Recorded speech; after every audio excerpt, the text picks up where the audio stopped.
1 अप्रैल से प्रदेश में गेहूं की खरीद शुरू हो रही है। वही गेहूं की खरीद को लेकर सरकार की क्या कुछ तैयारियां, इस पर हमारे संवाददाता रवि चंदेल ने कृषि मंत्री जेपी दलाल से बातचीत की।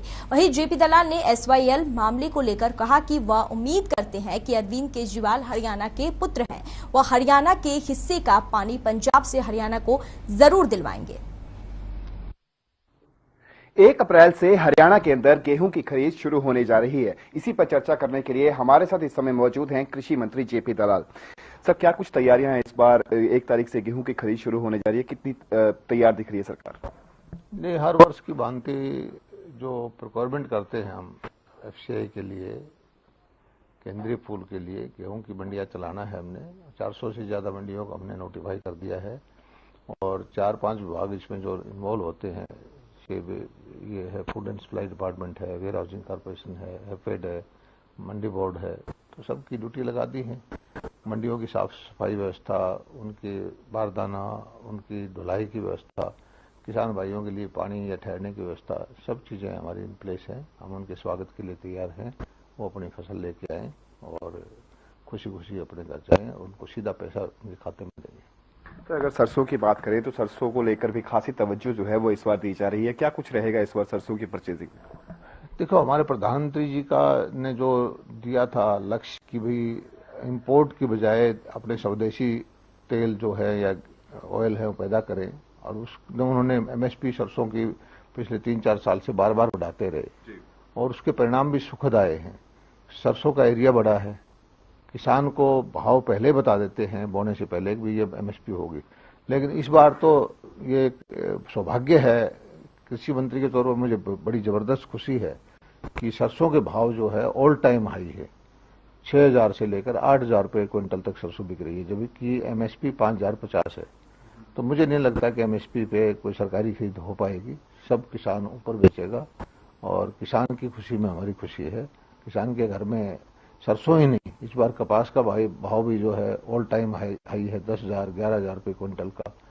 और ग्वार का भाव भी अच्छा है।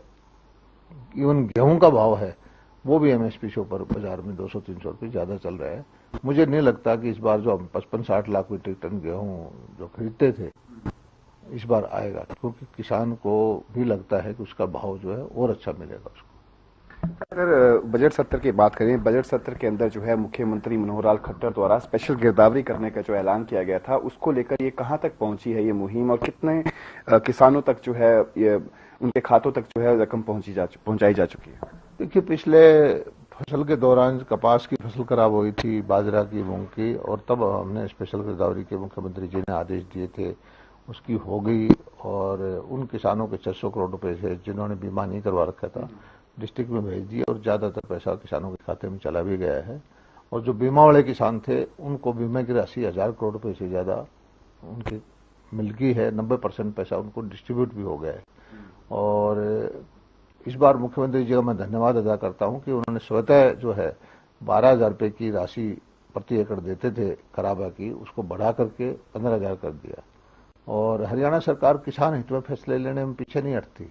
सबसे ज्यादा जो किसानों के लिए योजनाएं हम लेके आते हैं, चाहे माइक्रो इरिगेशन की योजना है, फसल विविधीकरण की योजना है, मेरा पानी बचाओ, मेरा पानी मेरा विरासत की योजना है। और आपने देखा होगा कि इरिगेशन का बजट हमने 1.5 कर दिया, कृषि का बजट इस बार 28% बढ़ा दिया, पशुपालन का, मछली पालन का, कॉर्पोरेशन का, जो खेती से जुड़े हुए जितने भी विभाग हैं सबके बजट बढ़ाए हैं। और सारा हमारा ध्येय जो है ये है कि ग्रामीण अर्थव्यवस्था सुदृढ़ हो और खेती से जुड़े हुए कारोबार और हों, रोजगार के साधन उपलब्ध हों, चाहे वो झींगा पालन का है, चाहे मशरूम की खेती का है, चाहे पशुपालन का है। तो किसानों के बच्चों को ट्रेनिंग दे करके रोजगार में लगाए। तो अगर बात करें BBMB की, तो सदन के पटल पर मुख्यमंत्री मनोहर लाल खट्टर ने कहा था कि हम केंद्र सरकार के पास जो है अपना विरोध दर्ज करवाएंगे BBMB के मामले को लेकर।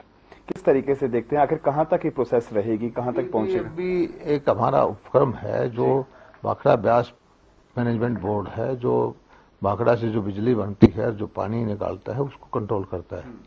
उसमें कोई ज्यादा फर्क नहीं पड़ता, पानी की जो है सभी नहरों, भाखड़ा नहर में छोड़ता होता है, वो जो सीमा है वहां नहीं पड़ती है। लेकिन इसमें यह था कि तीनों चारों प्रदेशों के अधिकारी होते थे। पंजाब के अधिकारी कि इलेक्ट्रिकल मेंबर इसका होगा, इरिगेशन का मेंबर हमारा होता है, ये एक सिस्टम चलता है। और चेयरमैन केंद्र सरकार का होता है, कोई हिमाचल का होता है। तो वो अधिकारियों की ही एक आध केंद्र सरकार ने कहा है कि हम केंद्र का अधिकारी लगाएंगे। तो हमने जो प्रोटेस्ट दिखाया है कि हमारी प्रदेश का अधिकारी वहाँ इरिगेशन मेंबर हमारा होना चाहिए। ये मुख्यमंत्री जी ने मांग भी की है, चिट्ठी भी लिखी है। लेकिन हमारा असली मुद्दा तो ये है कि हमें एसवाईएल का पानी मिले। और अब क्योंकि भिवानी का मैं रहने वाला हूँ, दक्षिण हरियाणा में प्यासी धरती है और एसवाईएल के लिए हम पिछले दशकों से इंतजार कर रहे हैं कि हमारा पानी मिल जाए। और हमारे केजरीवाल जी जो पंजाब में आए हैं वो भी मेरे जिले के रहने वाले हैं और दक्षिण हरियाणा से ही हैं। सूखी धरती के बारे में उनको जानकारी है। अब मैं समझता हूं कि उनकी जन्मभूमि है, कम से कम उसके लिए जो एसवाईएल का पानी वो जरूर देंगे और हरियाणा के किसानों के साथ न्याय करेंगे। सर, आपने केजरीवाल का जिक्र किया, तो केजरीवाल का जिक्र करते ही पंजाब का जिक्र जो है वो अमूमन आ ही जाता है। जिस तरीके का मैंडेट जो है इस बार आम आदमी पार्टी को पंजाब में मिला, उससे कहीं ना कहीं काफी उठापटक और सियासी फेरबदल जो है वो पड़ोसी राज्यों हिमाचल की बात करें, क्योंकि हिमाचल में अभी जल्द ही जो है चुनाव होने जा रहे हैं। तो वहीं हरियाणा में भी काफी सरगर्मियां बढ़ती जा रही हैं, किसी का आना किसी का जाना, लगातार नेताओं का फेरबदल जो है वो लगातार जारी है। किस तरीके से देखते हैं? देखिए, मैं तो ये मानता हूं कि जिस तरह का मैंडेट दिया है लोगों ने 5 राज्यों के चुनाव में, एक तो निश्चित हो गया है कि कांग्रेस को खत्म होना ही पड़ेगा। या तो कांग्रेस नीतियां बदले, जनता के बीच में जाए और ये ऊपर की दिल्ली की राजनीति छोड़ के गांव में जाए, और नहीं तो जनता जो है कांग्रेस को मजा चुकाने के मूड में है। सर, नगर निकाय के चुनाव जो हैं वो जल्दी होने जा रहे हैं, किस तरीके से देखते हैं? हर पार्टी जो है इस बार अपने सिंबल पर जो है वो चुनाव लड़ने जा रही है, किस तरीके से देखते हैं? क्या कुछ नतीजे जो हैं वो आपके अनुमानतः आने वाले हैं? नतीजे, मेरी बात सुनिए कि जब 5 राज्यों में जिस तरह से चुनाव के नतीजे आए हैं और मोदी जी की नीतियों पर जिस तरह से लोगों ने मोहर लगाया है, तो निगम के चुनाव में भी इसी तरह से लगाएंगे। हरियाणा सरकार जो अच्छा काम कर रही है मनोहर लाल जी के नेतृत्व में, और जो हम पारदर्शी तरीके से काम कर रहे हैं, मुझे लगता है कि सारे हरियाणा के जितने चुनाव हैं उसमें भाजपा बड़े प्रचंड बहुमत से जीतेगी। बहुत बहुत शुक्रिया। तो ये थे हमारे साथ कृषि मंत्री जेपी दलाल, जिनका साफ लफ्जों में कहना है कि आगामी 1 तारीख से गेहूं की खरीद जो शुरू होने जा रही है उसको लेकर तमाम तरह के पुख्ता प्रबंध जो हैं वो किए जा चुके हैं। साथ ही उन्होंने सरसों की खरीद को लेकर जो एमएसपी जारी की गई है, उनका मानना है कि इस बार जो सरसों की खरीद होगी, किसान जो है वो मंडियों की बजाय बाहर ही उससे अधिक रेट पर अपनी सरसों को बेचेंगे। साथ ही उन्होंने मुखर अंदाज से हर विषय पर जो है वो अपनी बात रखी और उन्होंने बड़े ही दावा किया कि आगामी नगर निकाय चुनाव जो है इसमें भाजपा जो है वो अपना झंडा लहराएगी। चंडीगढ़ से हर खबर हरियाणा के लिए रवि चंदेल के साथ कैमरा पर्सन किशन की रिपोर्ट।